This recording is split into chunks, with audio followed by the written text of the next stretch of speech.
اور غوث پاک کے ہم 11ویں کرنے والے، غوث پاک کو ماننے والے، غوث پاک کے لیے جان دینے والے، آج بڑے بڑے مولویوں نے، بڑے بڑے لوگوں نے آپ کو یہ تو سنایا ہوگا غوث پاک کی یہ کرامت ہے، وہ کرامت ہے، یہ کرامت، وہ کرامت، ہزاروں کرامتیں، لیکن آئے میں آپ کو سناتا ہوں غوث پاک کا فتویٰ کیا ہے۔ غوث پاک فرماتے ہیں بے نمازی کو اتنا مارو یا تو مر جائے یا نماز پڑھے۔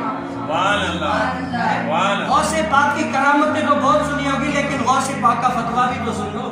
غوث پاک نے فرمایا بے نمازی کو اتنا مارو کہ یا اس کی سانس نکل کر مر جائے یا نماز پڑھے، ایک کام کرے، بغیر نماز والا ہمیں چاہیے ہی نہیں۔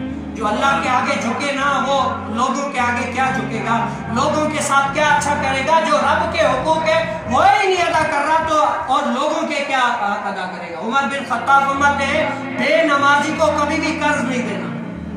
کیا ہے؟ بے نمازی کو کبھی بھی قرض نہیں دینا۔ کیوں؟ کہا کہ وہ اللہ کا قرض نہیں اتار رہا، تمہارا قرض کیا اتارے گا؟ پہلے اللہ کا قرض، اللہ کے ساتھ مخلص نہیں ہے، اللہ کے ساتھ جو اس کا رویہ ہے، اس کے ساتھ آنے جانے میں ٹائم ہی نہیں ہے، تو بتاؤ تمہارے ساتھ ایسا کون سا اچھا کام کرے گا کہ تم جو ہے نا اس کے ساتھ اچھا نہیں کرو؟ جو رب کے ساتھ اچھا نہ ہو، آپ کہتے ہیں نا بھئی ہمارے باپ کے ساتھ یہ اچھا نہیں ہے تو ہم بیٹوں کے ساتھ اچھا ہوگا۔ میرے باپ کے ساتھ اس نے اتنی برائیاں کی ہے، اتنا سلوک اچھا نہیں کیا، تو ہم بیٹوں کے ساتھ اچھا کرے گا، ہمیں نہیں رکھنا ان کے ساتھ تعلق۔